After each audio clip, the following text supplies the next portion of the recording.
Nanginginig ang mga kamay ni Liwayway habang pinupunasan ang natapong kape sa sahig na gawa sa Nara. Hindi dahil sa pagod, hindi dahil sa lamig, kundi dahil sa isang tinig na tumusok sa kanyang puso na parang patalim. Isang butil ng luha ang pumatak mula sa kanyang mata, sumama sa maitim na likido sa sahig. Ilang minuto lang ang nakalipas, ang tahanang ito ay puno ng tawanan. Ilang minuto lang ang nakalipas, ang puso niya ay umaapaw sa kaligayahan. Ang parehong mga kamay na ito na ngayoy abala sa paglilinis ay ang mga kamay ding maingat na nag-ayos sa kwelyo ng kanyang anak na si Sinag kanina lamang. Mama, okay na po ba itsura ko? Tanong ni Sinag habang tinitingnan ang kanyang refleksyon sa salamin. Suot niya ang pinakamaganda niyang polo, ang regalong binili ni Liwayway gamit ang naipon niya mula sa pagtitinda ng kakanin. Napangiti si Liwayway, ang kanyang anak, ang kaisa-isa niyang Sinag sa gitna ng madilim na buhay. Pinalaki niya itong mag-isa, sinuportahan ang pag-aaral sa pamamagitan ng pagod at pawis. At ngayon, heto na ito, isang matagumpay na binata, handa nang bumuo ng sarili niyang pamilya. Napakakisig mo, anak. Siguradong mas lalong mai-inlove sa'yo si Mahalina, sabi niya, habang pinapagpagan ng balikat nito. Si Mama talaga, natatawang sabi ni Sinag. Kayo po ang #1 fan ko. Siyempre naman, ikaw ang buhay ko, sagot ni Liwayway, at sa mga salitang yon, nakapaloob ang lahat ng sakripisyo ng 20 taon. Sakto namang may kumatok sa pinto. Isang ngiti ang sumilay sa mga labi ni Sinag. Andyan na siya, Ma. Pagbukas ng pinto, isang babaeng tila anghel ang bumungad sa kanila. Si Mahalina Cruz. Maganda, makinis ang balat, at may ngiting kayang magpatunaw ng kahit na sinong puso. Mama, good morning po. Bati nito, sabay kuha sa kamay ni Liwayway upang magmano. Isang mahigpit na yakap ang isinunod nito. Ang ganda niyo po ngayon, Mama. Para kay Liwayway, musika sa pandinig ang tawag na yon. Mama, hindi aling Liwayway o tita, kundi Mama. Gumaan ang kanyang pakiramdam. Ito na yon, ang katuparan ng lahat ng kanyang pangarap para kay Sinag, isang mabait at mapagmahal na asawa. Salamat, Iha. Pumasok ka, anyaya niya. Umupo sila sa sala, si Sinag at Mahalina ay magkatabi sa sofa. Nagkukwentuhan, nagtatawanan. Si Liwayway naman ay pinapanood lang sila mula sa kusina habang naghahanda ng merienda, puno ng galak ang puso.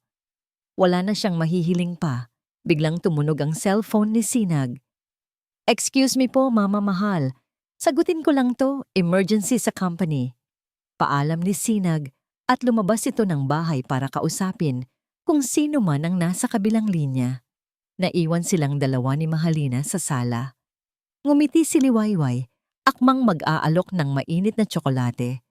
Ngunit natigilan siya. Ang nangiti sa mga labi ni Mahalina ay unti-unting naglaho na para bang isang maskarang hinubad. Ang maamong mukha nito ay napalitan ng pagkainis. Tumingin ito sa paligid, sa mga lumang muebles, sa mga kurtinang kupas na. Isang maliit na pag-ismid ang gumuhit sa labi nito. Nagulat si Liwayway. Baka namamalik mata lang siya. Mahalina, Iha. Gusto mo ba ng iya? Hindi na niya natapos ang sasabihin. Sa pagtayo ni Mahalina, bahagya nitong nasagi ang tasang may kape sa maliit na mesa. Natapon ito, kumalat sa sahig. Ay nako! Tarantang sabi ni Liwayway. Hayaan mo, Iha. Ako nang magliligpit niyan. Akmang kukuha ng basahan si Liwayway nang marinig niya ang malamig na boses ni Mahalina. Ang boses na yon ay ibang-iba sa malambing na tinig na narinig niya kanina. Tanga-tanga ka kasi. Bakit mo kasi dyan nilagay? Parang binuhusan ng nagyayelong tubig si Liwayway. Napahinto siya. Tumingin siya kay Mahalina, naghahanap ng kahit anong bahid ng pagbibiro sa mukha nito. Pero wala. Seryoso ito. Malamig ang mga mata. Pasensya na, Iha. Hindi ko. Ano pang tinatayo mo dyan? Putol ni Mahalina sa kanya. Ang bawat salita ay may diin. Itinuro nito ang natapong kape sa sahig gamit ang kanyang mamahaling sapatos. Linisin mo yan. Isang utos, hindi pakiusap. Isang utos na ibinigay sa isang utusan. Nanginginig ang mga tuhod ni Liwayway habang dahan-dahan siyang lumuluhod para punasan ng kape. Ang bawat patak nito sa sahig ay tila isang sampal sa kanyang pagkatao. Ito ba? Ito ba ang anghel na inakala niya? Sino? Sino ang totoong Mahalina? At paano niya sasabihin ito sa anak na umiibig dito ng buong puso? Napakaswerte ko, Ninong. Napangiti si Sinag habang pinagmamasdan ang mga ngiti ng mga tao sa loob ng coffee shop. Pakiramdam niya, siya na ang pinakamasayang lalaki sa buong mundo. Sa tapat niya, tahimik na nakikinig ang kanyang ninong diwa, isang taong itinuring na niyang pangalawang ama. Talaga anak? Mahinahong tanong ni Ginoong Diwa habang hinahalo ang kanyang kape. Opo, Ninong. Si Mahalina, para siyang hulog ng langit. Tuloy-tuloy na sabi ni Sinag, hindi maitago ang kilig sa kanyang boses. Maganda, matalino, at higit sa lahat napakabait, lalo na kay Mama. Nakita niyo naman siguro kung paano niya tratuhin si Mama. Parang tunay na ina. Bahagyang kumunot ang noo ng kanyang ninong bago ito muling humigop ng kape. Mabuti kung ganoon. Hindi napansin ni Sinag ang kakaibang tono sa boses nito. Masyado siyang abala sa paglutang sa alapaap. Naalala pa ni Sinag ang unang beses na talagang napansin niya ang kabutihan ni Mahalina. Nasa isang event sila ng kumpanya. Sa hindi inaasahang pagkakataon, natabig niya ang hawak na tasa at natapon ang mainit na kape sa puting-puting bestida ni Mahalina. Halos himatayin si Sinag sa hiya at kaba. Sigurado siyang magagalit ito. Mukha pa namang napakamahal ng suot nito. Pero sa halip na magalit, isang matamis na ngiti lang ang isinukli nito sa kanya. Okay lang, sabi nito sa malambing na boses. Aksidente lang naman, huwag kang mag-alala. Mula noon, hindi na ito nawala sa isip niya. Paano magkakaroon ng isang taong ganoon kabait at kaperpekto? At ang taong yon ay mapapangasawa na niya. Pag-uwi ni Sinag sa bahay, nadatnan niya ang kanyang ina na nagpupunas ng sahig. Ma, bakit po kayo ang naglilinis? Nasaan po si Aling Ninita? Tanong niya, bahagyang nag-aalala. Namalengke lang siya anak. Gusto ko lang ding gumalaw-galaw para hindi mangalay. Nakangiting sagot ni Liwayway. Biglang lumabas si Mahalina mula sa kwarto. Suot ang isang simpleng duster. Agad itong lumapit sa kanya at humalik sa pisngi. Welcome home, Mahal. Napangiti si Sinag. Hi, Mahal. Bumaling si Mahalina kay Liwayway. Mama, sabi ko naman po sa inyo ako na ang gagawa niyan. Magpahinga na po kayo. Nako, ayos lang, iha. Kayang-kaya ko pa. Sagot ni Liwayway. Lumingon si Mahalina kay Sinag. May bahid ng pag-aalala sa magandang mukha. Sinabi ko na kay Mama na magpahinga pero mapilit po talaga siya. Napuno ng paghanga ang puso ni Sinag. Hinawakan niya ang kamay ng nobya. Swerte talaga ako sa'yo, bulong niya. Tiningnan niya ang dalawang pinakamahalagang babae sa buhay niya. Ang kanyang inang nagsakripisyo ng lahat para sa kanya at ang kanyang mapapangasawang handang alagaan sila. Pakiramdam niya, kumpleto na ang kanyang buhay. Perpekto. Kinagabihan, habang nag-uusap sila ni Mahalina sa telepono bago matulog, biglang may tumawag sa kabilang linya ni Sinag. Mahal, wait lang ha. Si Ninong Diwa tumatawag. Paalam niya. Okay, Mahal. I love you. I love you too. Ibinaba niya ang tawag at sinagot ang sa kanyang ninong. Hello, Ninong? Sinag, sabi ni Ginoong Diwa sa kabilang linya. Kakaiba ang tono nito. Seryoso, hindi tulad ng masayahing boses nito kanina sa coffee shop. Bakit po, Ninong? May problema po ba? Narinig niya ang malalim na paghinga nito bago nagsalita. Wala naman. Gusto ko lang sana dalawin ang mama mo sa Sabado. Gusto ko siyang kamustahin. Ang bawat araw na lumilipas ay isang bagong pagsubok para sa puso ni Liwayway. Ang anghel sa paningin ni Sinag ay nagiging isang halimaw sa tuwing sila na lang dalawa ni Mahalina ang naiiwan sa bahay. Ang mga patagong pag-uutos ay naging hayagang paninigaw. Ang mga masasakit na salita ay tila mga batong ipinupukol sa kanyang dibdib. Isang umaga, abala si Liwayway sa pagluluto ng almusal nang pumasok si Mahalina sa kusina. Bit-bit ang isang mamahaling bestida na may kulay na puting gatas. "Ito," sabi ni Mahalina. Inilapag ang damit sa ibabaw ng mesa. "Lalabhan mo." "Ha? Pero iha, baka masira yan sa kamay. Hindi ba dapat sa... Sinabi ko bang mag-comment ka?" Mataray na putol ni Mahalina. "Ayokong ipasok yan sa washing machine. Masisira ang tela. Kakamayin mo yan. Siguraduhin mong matatanggal lahat ng dumi." Napatulala si Liwayway. Pakiramdam niya ay bumalik siya sa pagiging labandera noong dalaga pa siya. Pero para kay Sinag, para sa kapayapaan ng pamamahay, tumango na lang siya. "Sige iha." Sa tanghalian, ipinagmalaki ni Liwayway ang paborito ni Sinag, ang kanyang espesyal na sinigang na baboy. Ngunit nang tikman ito ni Mahalina, bigla itong napatigil at iniluwa ang pagkain sa isang tissue. "Ano ba to?" Pandidiring sabi nito. "Bakit parang lasang putik? Hindi ka ba marunong magluto ng maayos?" Ang mga salitang yon ay mas maasim pa kaysa sa sabaw ng sinigang. Naramdaman ni Liwayway ang pag-init ng kanyang mga mata. Sa tabi niya, si Aling Ninita, ang kasambahay na matagal nang nagsisilbi sa kanila, ay hindi na nakapagpigil. "Hoy, anong karapatan mong pagsalitaan ng ganyan si Aling Liwayway?" Galit na sabi ni Ninita. "Siya ang nagluto niyan." Nagulat si Mahalina. Ngumisi ito. "At sino ka para sumabat sa usapan? Isa ka lang katulong dito." "Kahit katulong ako, may respeto ako. Hindi tulad mo."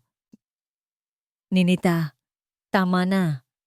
Mahinang saway ni Liwayway, hinawakan ang braso nito. Pero hindi na nagpaawat si Ninita. Tumayo ito. "Hindi. Hindi na tama to, Liwayway. Sasabihin ko na to kay Sinag." "Huwag." Halos pasigaw na pakiusap ni Liwayway. Hinila niya si Ninita papasok sa kanyang silid at isinara ang pinto. "Liwayway, hindi mo pwedeng hayaan na lang to.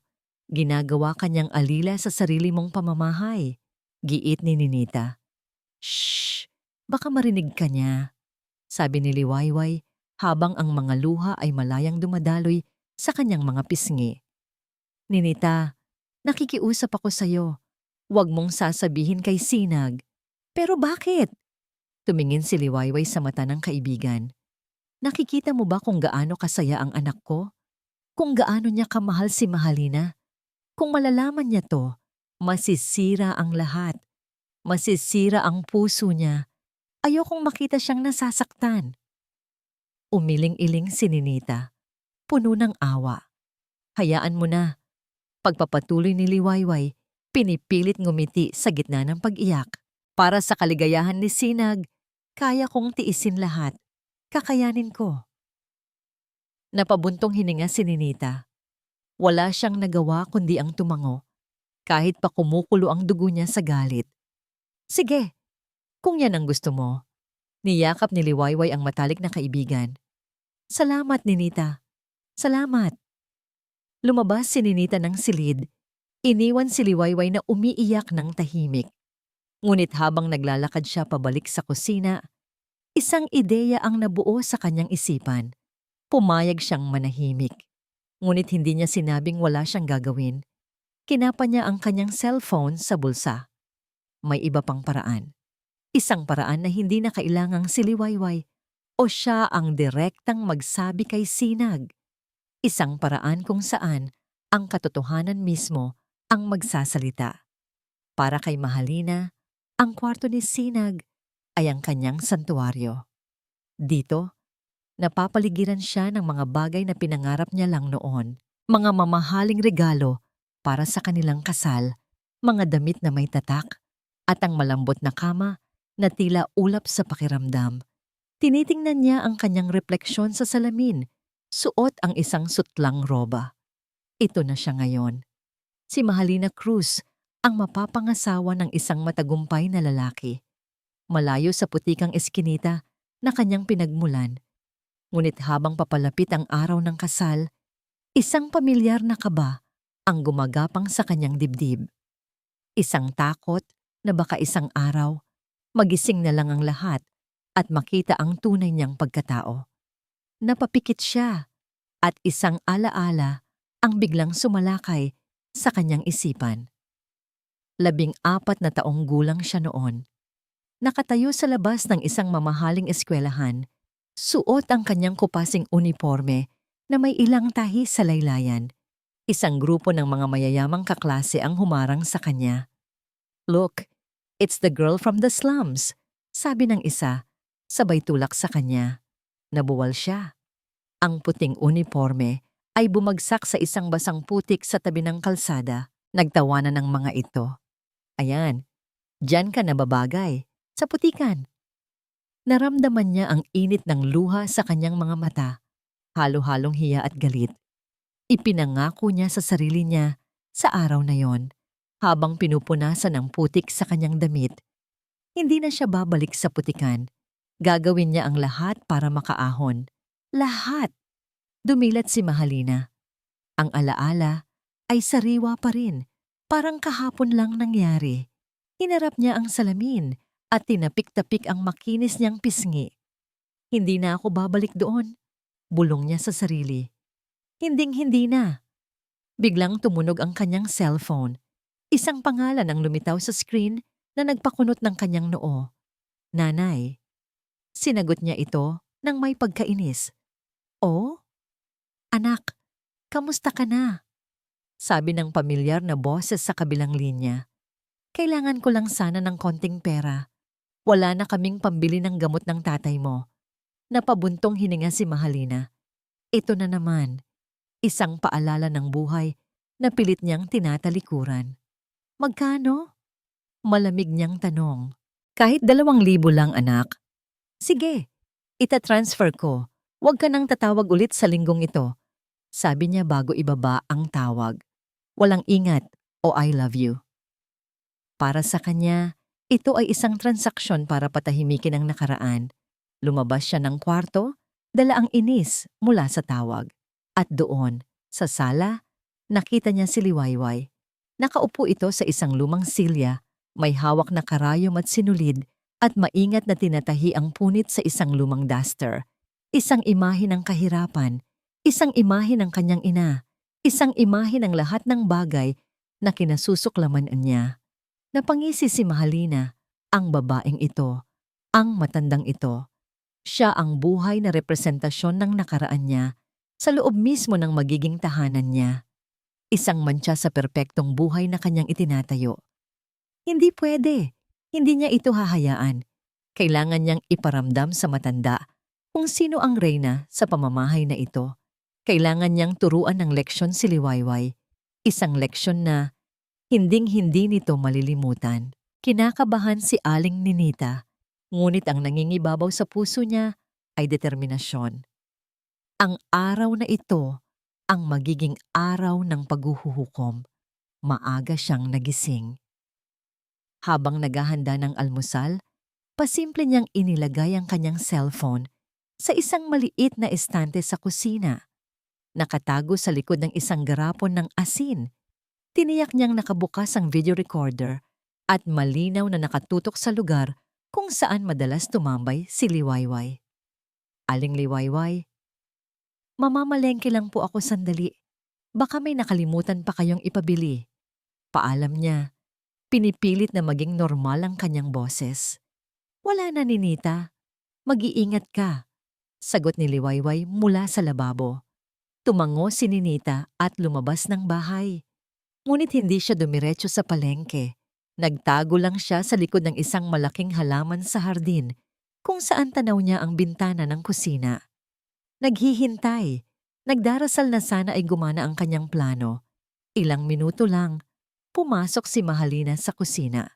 Suot nito ang pinakamagandang ngiti dahil alam nitong paalis na si Sinag papunta sa trabaho. Mula sa bintana, narinig ni Ninita ang malambing na "Ingat ka, mahal" ni Mahalina. Nang marinig na niya ang tunog ng paalis na sasakyan ni Sinag, nagsimula na ang palabas. Nakita ni Ninita na may hawak na fashion magazine si Mahalina. Binuklat-buklat niya ito bago inilapag sa mesa ng kusina. Saktong nagpupunas noon si Liwayway ng basang kamay at bahagyang natalsikan ng tubig ang pabalat ng magazine. Isang maliit na bagay, ngunit para kay Mahalina, ito na ang pagkakataong hinihintay niya. "Ano ba?" Sigaw ni Mahalina. Ang boses ay biglang naging matinis at puno ng galit. "Hindi ka ba marunong mag-ingat? Alam mo ba kung magkano to?" "Pasensya na, iha. Hindi ko sinasadya." Nanginginig na, sabi ni Liwayway. "Palagi na lang yan ang sinasabi mo. Hindi ko sinasadya. Isa kang malaking pabigat sa bahay na to." Dinuro-duro ni Mahalina si Liwayway. Wala kang ibang ginawa kundi magkalat at sumira ng gamit. "Mahalina, tama na." Umiiyak na pakiusap ni Liwayway. Ngunit hindi nakinig si Mahalina. Tila nasisiyahan pa ito sa nakikitang takot sa mga mata ng matanda. Kumuha ito ng isang basong tubig sa mesa. "Gusto mong makakita ng kalat?" sabi nito. May demonyong ngamon ngiti sa labi. At ibinuhos nito ang laman ng baso diretso sa mukha ni Liwayway. Napasinghap si Liwayway, basang-basa at nanginginig sa gulat at hiya. "Ayan!" sigaw ni Mahalina. "Ngayon, lumuhod ka at linisin mo yang sahig. Doon ka nababagay, sa sahig, kasama ng mga basura." Namilog ang mga mata ni Ninita mula sa kanyang pinagtataguan. Kumukulo ang kanyang dugo. Gusto niyang sugurin si Mahalina, ngunit pinigilan niya ang sarili. Ang video. Mas mahalaga ang video. Nang makita niyang lumuhod si Liwayway at nagsimulang magpunas ng sahig gamit ang dulo ng kanyang duster, hindi na nakatiis si Ninita.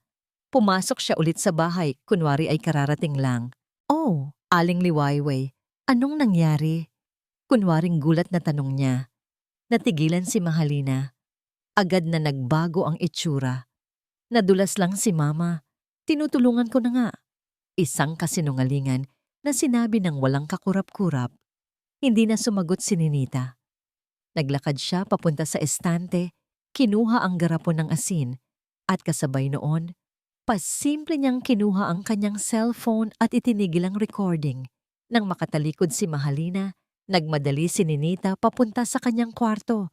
Nanginginig ang kamay niyang binuksan ng video. Nandoon lahat. Ang pagsigaw, ang pagbuhos ng tubig, ang pagpapaluhod. Walang pag-aalinlangan. Pinindot niya ang share. Hinanap niya ang isang pangalan sa kanyang contacts. Isang taong alam niyang may sapat na respeto at pagmamahal kay Liwayway para gumawa ng tama. Ginoong Diwa Cruz. Pinindot niya ang send. At habang pinapanood ang progress bar na unti-unting napupuno, isang maikling dasal ang namutawi sa kanyang labi. "Panginoon, kayo na po ang bahala." Nang lumabas ang salitang sent, pakiramdam ni Ninita ay nakahinga siya ng maluwag sa unang pagkakataon sa loob ng maraming linggo. Nasa opisina si Ginoong Diwa, sinusuri ang ilang mahahalagang dokumento nang biglang mag-vibrate ang kanyang cellphone. Isang mensahe mula kay Aling Ninita. Nagtaka siya. Bihira itong mag-text, maliban na lang kung may mahalagang ipapasabi si Liwayway. Binuksan niya ang mensahe. Isa itong video file. Pinindot niya ang play. Sa simula, tila isang ordinaryong eksena lang sa kusina.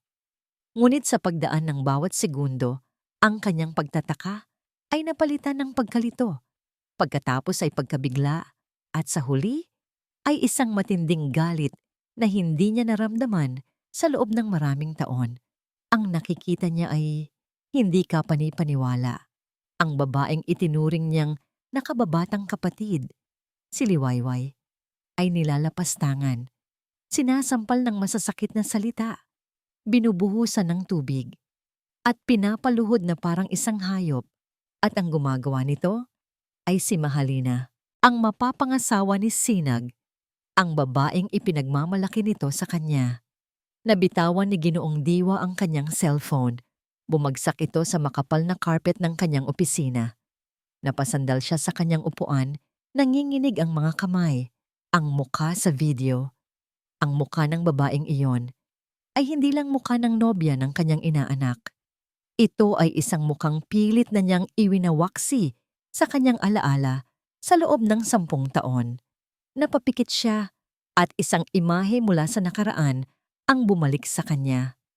Nasa isang marangyang handaan siya, kaarawan ng kanyang kuya, ang ama ni Mahalina. Nakikita niya kung paano itinuturing ng kanyang kuya at hipag ang 10 taong gulang na si Mahalina na parang isang prinsesa sa isang palabas. Sinasanay na maging materyosa, sinasanay na tumingin sa iba base sa yaman na mayroon sila. Kuya, hindi tama to, sabi niya sa kanyang kapatid sa isang sulok. Hindi laruan ng bata. Tinuturuan ninyo siyang maging mapagmataas at huwad. Ngumisi lang ang kanyang kuya. Inggit ka lang, Diwa, dahil hindi mo kayang ibigay sa magiging anak mo ang buhay na ibinibigay namin kay Mahalina. Ito ang realidad. Kailangan niyang matutong mabuhay sa itaas para hindi siya mapunta sa ibaba. Pinalaki ninyo siyang prinsesa sa isang palasyong buhangin, giit ni Diwa. Kapag gumuho yan, anong matitira sa kanya?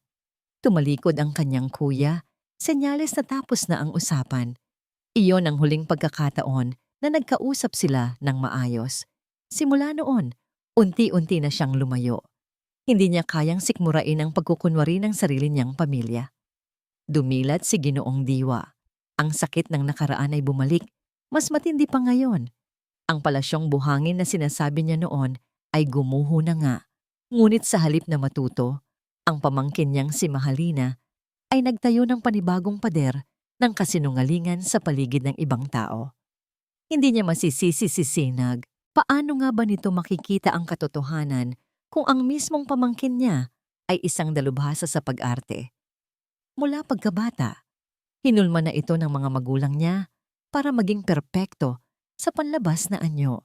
Nang makilala niya si Mahalina bilang nobya ni Sinag, nakilala niya ito kaagad. Ngunit pinili niyang manahimik. Umaasa siya. Umaasa siyang sa paglipas ng panahon, nagbago na ito. Umaasa siyang ang pagmamahal ni Sinag ay magiging daan para mahanap ni Mahalina ang tunay na kabutihan sa puso nito.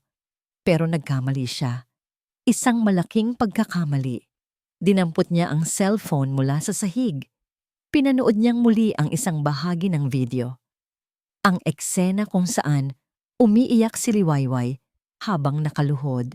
Si Liwayway, ang mabait at simpleng babae na walang ibang ginawa, kundi ang magmahal at magsakripisyo. Isang nag-aalab na galit ang pumuno sa kanyang dibdib. Galit para sa kanyang pamangkin. Galit para sa kanyang kuya. At galit para sa kanyang sarili dahil sa kanyang pananahimik. Tama na. Sobra na.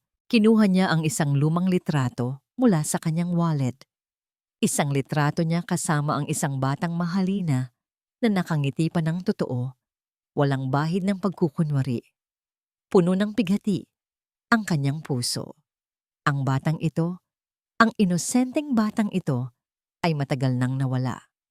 Ngunit ang babae sa video, ang babaeng nanakit sa taong itinuturing niyang kapatid, ay kailangang harapin ang katotohanan at si Sinag, kailangan nitong maligtas mula sa isang buhay na puno ng kasinungalingan. Tumayo si Ginoong Diwa. Kinuha niya ang susi ng kanyang sasakyan at ang kanyang coat. May isang bagay siyang kailangang gawin. Isang bagay na matagal na niyang dapat ginawa. Habang nagmamaneho siya papunta sa bahay ni Sinag, iisang bagay lang ang nasa isip niya. Hindi na ito tungkol sa pagtutuwid ng pagkakamali ng kanyang pamilya. Ito ay tungkol sa pagliligtas sa pamilyang pinili niya. Pagkatapos ng tensyonadong tanghalian, naging tahimik ang buong bahay. Si Aling Ninita ay nagkulong sa kanyang silid, habang si Mahalina naman ay tila walang nangyari at abala sa pagsusukat ng kanyang wedding gown sa harap ng salamin. Para kay Liwayway, ang katahimikan ay mas nakakabingi kaysa sa mga sigaw. Nakaupo lang siya sa isang sulok ng kusina, nakatingin sa kawalan. Paulit-ulit na naglalaro sa isip niya ang mga nangyari. Ang malamig na tubig sa kanyang mukha, ang sakit ng pagluhod sa matigas na sahig, ang kahihiyan. Ngunit higit pa sa sakit at kahihiyan, ang naramdaman niya ay isang malalim na pag-asa na unti-unting namamatay. Dumating si Sinag mula sa trabaho ng hapong yon na may dalang isang malaking ngiti at isang buke ng mga puting rosas para kay Mahalina. Sinalubong siya nito ng isang matamis na halik. Para sa pinakamagandang mapapangasawa sa buong mundo, sabi ni Sinag.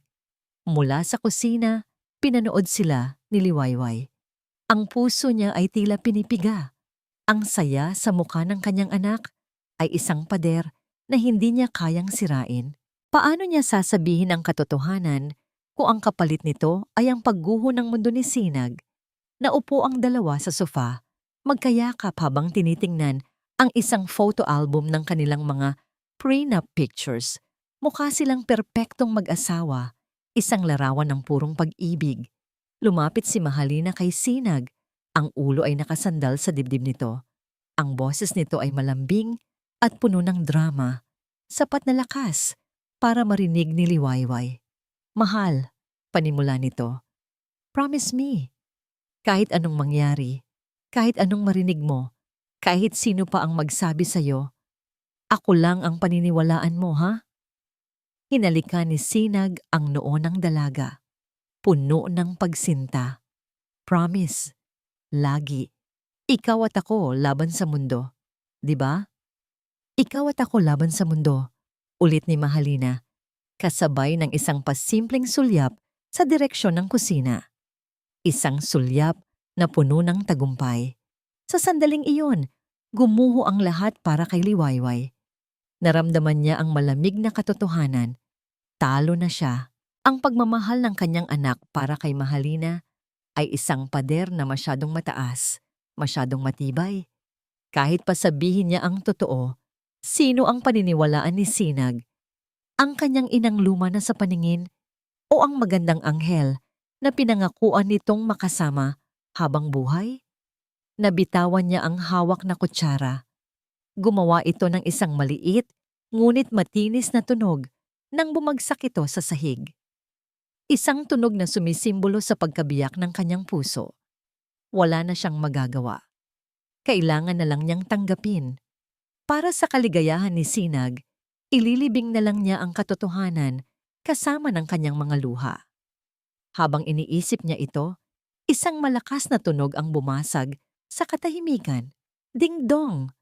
Ang tunog ng doorbell. Nagkatinginan si Sinag at Mahalina.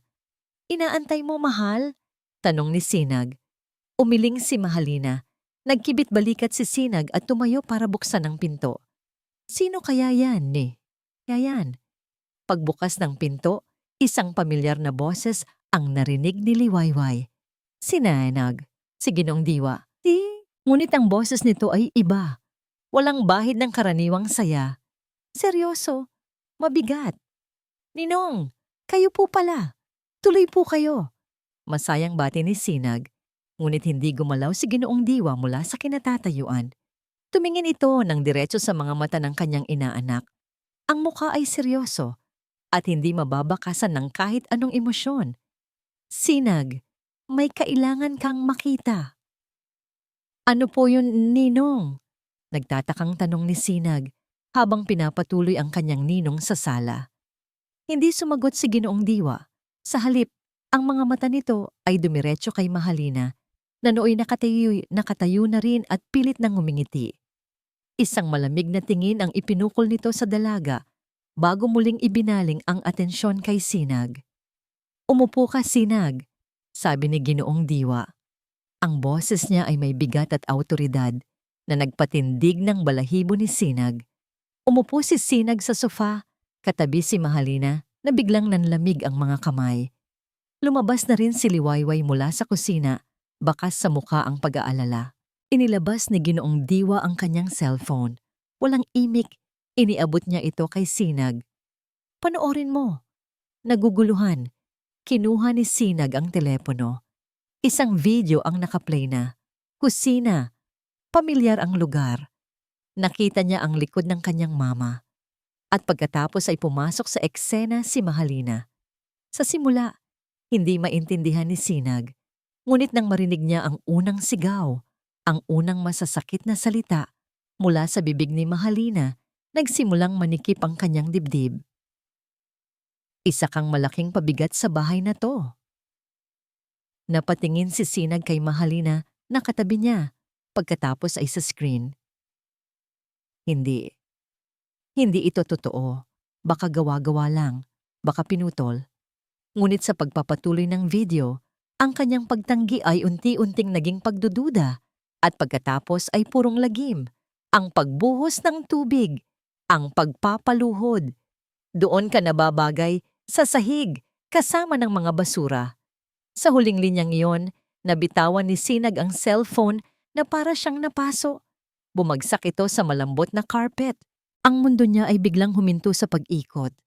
Ang tibok ng puso niya ay umalingaw-ngaw sa kanyang tainga. Tumingin siya sa kanyang ina na tahimik na umiiyak sa isang sulok. Nakita niya ang sakit, ang hiya, ang lahat ng luhang pilit nitong itinago sa loob ng mahabang panahon. At doon, sa mga matang yon, nakita niya ang katotohanan. Isang katotohanang mas masakit pa sa 10,000 saksak sa kanyang puso.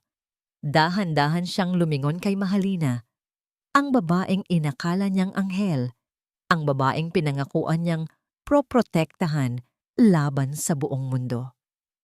Mahal! Nagsimulang magsalita si Mahalina. Ang boses ay nanginginig. Huwag kang maniwala dyan. Pakana nila yan. Sinet up nila ako. Nagsimula itong umiyak. Isang madramang pag-iyak. Ngunit sa unang pagkakataon, ang mga luha nito ay hindi na nakakapagpalambot sa puso ni Sinag. Ang nakikita na lang niya ay isang kasinungalingan. Pakana nila yan. Gusto nilang sirain tayo. Patuloy ni Mahalina. Sabay turo kay Liwayway at Ginoong Diwa. Ngunit huli na ang lahat. Ang tiwala ni Sinag na minsang tila isang matibay na pader ay gumuho na.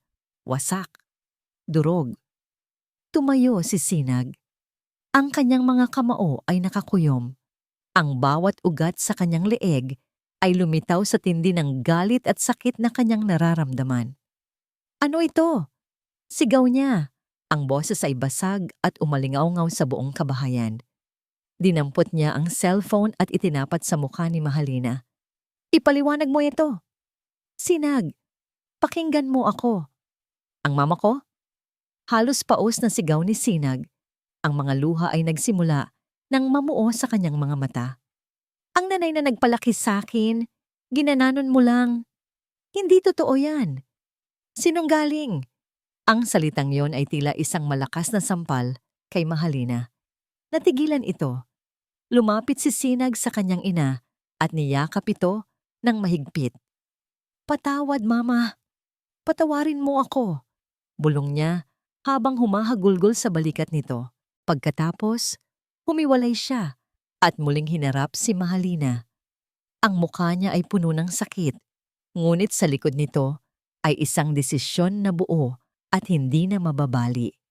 Ang kasal, sabi niya, ang bawat salita ay mabigat. Wala nang kasal. Tumingin siya ng diretso sa mga mata nito, ang mga matang minsan niyang minahal, na ngayon ay puno ng kasinungalingan. Tapos na tayo. Ang dalawang salitang iyon ay ang huling pako sa kabaong ng kanilang relasyon. Natulala si Mahalina, hindi makapaniwala sa narinig. Napaupo ito sa sahig. Ang pekeng pag-iyak ay napalitan ng tunay na pagkabigla.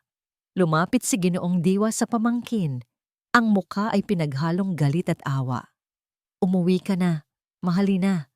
Mahinahon, ngunit may diin niyang sabi. Panagutan mo ang mga kasalanan mo sa sarili mong pamilya. Kinabukasan, ang sikat ng araw ay tila isang insulto para kay Sinag. Paano nagagawang magpatuloy ng mundo kung ang sa kanya naman ay gumuhuna? Ang kwartong dapat sana'y magiging silid nilang mag-asawa ay tila isang malamig at malaking puntod. Ang mga kahon ng regalo na hindi pa nabubuksan ay parang mga panunumbat. Ang wedding suit niya na nakasabit sa aparador ay isang paalala ng isang pangarap na naging pinakamalaking bangungot ng kanyang buhay. Magdamag siyang hindi natulog. Paulit-ulit na pinanood ang video na para bang sinasaktan niya ang sarili. Sa bawat panunood, sariwang galit at pagsisisi ang kanyang nararamdaman. Galit kay Mahalina dahil sa panloloko nito at matinding pagsisisi sa sarili dahil sa kanyang pagkabulag. Paano niya nagawang hindi makita? Paano niya nabaliwala ang lungkot sa mga mata ng sarili niyang ina? Dala ng bigat sa kanyang dibdib, lumabas siya ng kwarto. Nakita niya ang kanyang ina sa kusina, tahimik na nagtitimpla ng kape na para bang isang ordinaryong umaga lang. Ngunit nakita ni Sinag ang pamamaga ng mga mata nito, ang pagod na sa mga balikat nito. Hindi na niya napigilan ang sarili. Dahan-dahan siyang lumapit.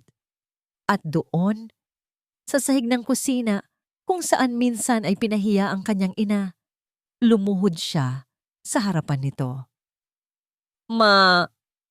Nagulat si Liwayway. Sinag, anak, anong ginagawa mo? Tumayo ka dyan. Ngunit hindi siya gumalaw. Hinawakan niya ang mga kamay ng ina, mga kamay na magaspang dahil sa walang katapusang trabaho at sakripisyo para sa kanya. Itinapat niya ito sa kanyang pisngi. Patawarin mo ako, Mama, sabi niya, habang ang mga luha ay bumabagsak na parang ulan. Patawad kung naging bulag ako. Patawad kung hinayaan kong masaktan ka. Ako dapat ang nag-alaga sa'yo. Pero ako pa ang naging dahilan ng sakit na naramdaman mo. Patawarin mo ako, Ma. Napaiyak na rin si Liwayway. Itinayo niya ang anak at niyakap ito ng mahigpit. Isang yakap na puno ng pagmamahal, pagpapatawad at pag-unawa. Shh, anak, hindi mo kasalanan, sabi niya. Nagkamali ka lang ng pag-ibig. Ang mahalaga, alam mo na ang totoo. Sa yakap ng kanyang ina, naramdaman ni Sinag ang lahat ng bigat na unti-unting nawawala.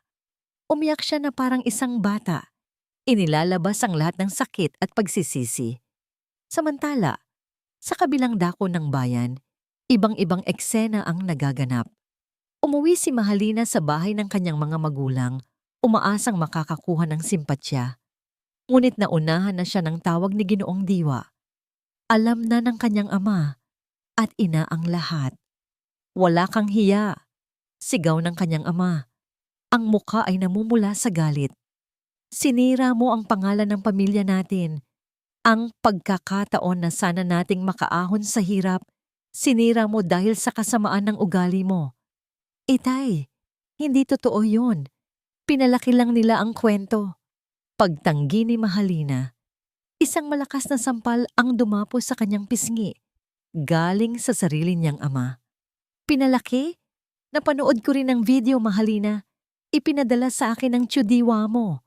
Natigilan si Mahalina. Pinalaki ka naming parang prinsesa, sabi ng kanyang ina. Umiiyak. Pero hindi ka namin pinalaking demonyo. Hindi ko nakilala kung sino ka. Umalis ka sa bahay na to.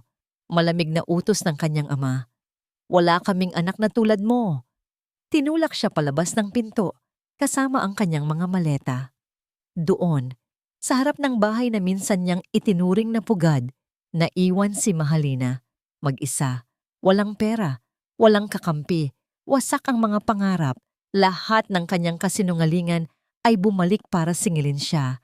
Pabalik sa bahay ng mga Villanueva, pagkatapos ng mahabang pag-iyak, pinunasan ni Liwayway ang mga luha ng anak. Anak, may isang bagay pa tayong kailangang gawin, sabi niya sa mahinahong boses, para tuluyan ng gumaan ang mga puso natin. Ilang linggo ang lumipas. Ang bahay ng mga Villanueva ay unti-unti nang bumabalik sa dati nitong kapayapaan. Ang mga regalo sa kasal ay naibalik na. Ang wedding suit ay naitago na sa pinakailalim ng baul. Ang mga alaala ni Mahalina ay unti-unti nang nagiging isang mapait ngunit mahalagang aral. Naging mas malapit si Sinag sa kanyang ina. Bawat araw, sinisiguro niyang ipinaparamdam dito ang kanyang pagmamahal at pag-aalaga. Ngunit sa kabila nito, may nakikita pa ring bahid ng bigat si Liwayway sa puso ng kanyang anak. Isang bigat na alam niyang siya lang ang makakatanggal. Isang hapon, tinawagan niya si Ginoong Diwa para humingi ng isang pabor. Kinabukasan, sa isang maliit at simpleng coffee shop sa bayan, naghihintay si Liwayway. Maya-maya, isang pamilyar na anino ang pumasok sa pinto. Si Mahalina. Malaki ang ipinagbago nito. Wala na ang mga mamahaling damit at alahas. Wala na ang makapal na makeup. Ang dating kumpiyansa at pagmamataas sa kanyang mga mata ay napalitan ng pagod at hiya.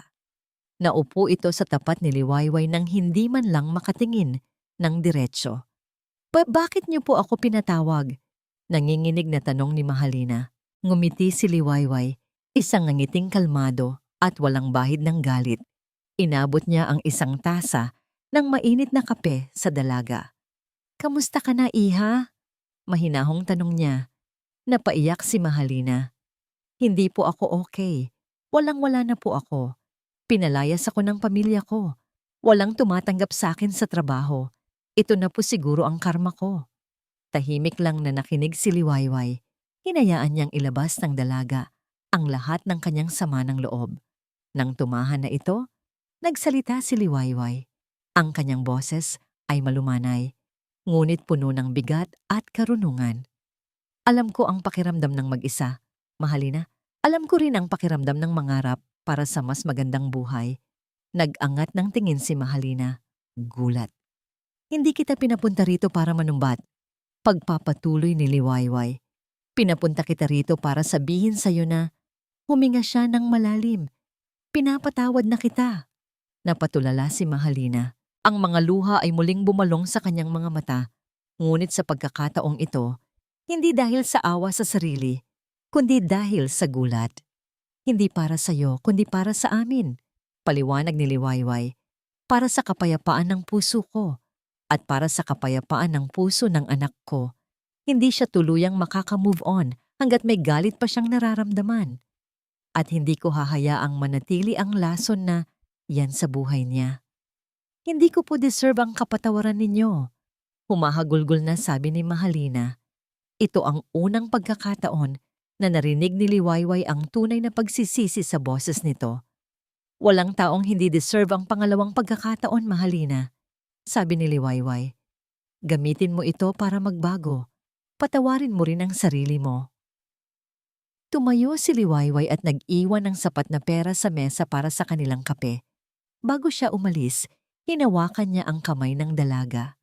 Magpakabait ka, iha. Sa labas ng coffee shop, naghihintay si Sinag. Nakita niya ang lahat mula sa malayo. Nang lumabas ang kanyang ina, sinalubong niya ito ng isang mahigpit na yakap. Wala nang kailangang sabihin. Sa sandaling iyon, tuluyan nang gumaan ang kanyang puso. Kinagabihan, magkasama silang dalawa sa pampang ng lawa sa kanilang probinsya sa Laguna. Ang papalubog na araw ay nagpipinta ng kulay kahel at lila sa kalangitan. Salamat po, ma, sabi ni Sinag habang nakatingin sa payapang tubig. Salamat po sa lahat. Niyakap ni Liwayway ang kanyang anak. Walang mas hihigit pa sa pagmamahal ng isang ina, anak. Tandaan mo yan. Tumingin si Sinag sa mukha ng kanyang ina na sinisinagan ng gininto ang ilaw ng dapit hapon. Ngayon, malinaw na sa kanya ang lahat. Ang totoong ganda ay hindi nakikita sa makinis na mukha o mamahaling damit. Ito ay nasa pusong marunong magmahal, magsakripisyo, at magpatawad. Kayo po ang tunay na liwanag ng buhay ko, Mama. Sabi niya, puno ng pagmamahal at pasasalamat. Magkayakap silang dalawa habang pinapanood ang tuluyang paglubog ng araw. Isang bagong umaga ang naghihintay. Isang umagang puno ng pag-asa, mga aral, at isang pagmamahalang tunay at walang katulad. At dito, nagtatapos ang kwento ni Naliwayway at Sinag. Mula sa kaibuturan ng aking puso, maraming, maraming salamat sa inyong paglalakbay kasama ang bawat tauhan sa kwentong ito. Bawat kabanata ay isinulat ng may pag-aalay at ang bawat emosyon ni Naliwayway, Sinag, at maging ni Mahalina ay isang piraso ng karanasang hinabi natin ng magkasama. Habang isinusulat ko ang kanilang salaysay, naramdaman ko ang kanilang sakit, ang kanilang pag-asa, at ang kanilang pagbangon. Nais kong iwan sa inyo ang isang munting paalala na ang tunay na halaga ng isang tao ay hindi nasusukat sa kinang ng panlabas na anyo, kundi sa dalisay na kabutihan ng puso. Ang pagmamahal ng isang ina ay isang ilaw na hindi kailanman mapaparam, isang tanglaw na gagabay sa atin sa pinakamadilim na gabi. At higit sa lahat, ang tunay na kapatawaran ay hindi isang kahinaan, kundi isang tanda ng pambihirang lakas. Isang regalong ibinibigay natin hindi lang para sa iba, kundi para na rin sa ating sariling kapayapaan. Ngayon, nais kong marinig ang inyong tinig. Ano ang aral na inyong napulot? Aling bahagi ng kwento ang pinakatumatak sa inyong puso? Mangyaring iwanan ang inyong mga saloobin sa comment section sa ibaba. Ang bawat komento ninyo ay mahalaga at nagsisilbing inspirasyon sa akin. Hanggang sa ating muling pagsasama sa susunod na kwento. Maraming salamat at laging mag-iingat.